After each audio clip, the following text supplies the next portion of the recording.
Yan kaya ang ating mangustin nilalanggam kaya hindi siya lumalaki, kaya hinukay ko tapos aabunuhan ko ng urea ba yan o complete.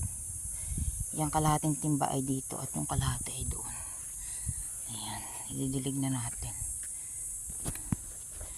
Ididilig na natin. Ibubuhos ko na lang guys. Ayan na guys, nabuhos ko na yung kalahating timbang abono at kalahating timbang tubig. Ayan. So, ganyan na lang muna siya for now. Eri naman guys ang ating ako kahit marami rin langgam. Ay, kapagod na. Gitiyaga lang at nang eri gumanda.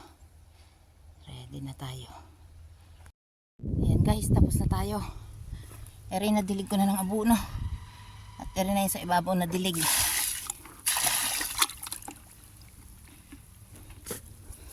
Yeah.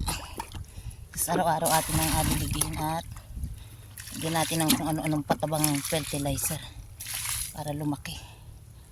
Ay, mahirap pala nito magtanim mangustin. Taga lumaki. Isang taon ko na yung naalagaan. Eri din oh. Yan, eri tapos na. Adiligan ko ulit na isang timba. At okay na yan. Lagi na natin adiligan ng mga fertilizer. Ng mga organic. At kung ano-ano pa para lumaki at ang ating mapakinabangan. Ayan. Thank you guys. We love you all. Support appreciated. God bless us all. Bye. Thank you very much.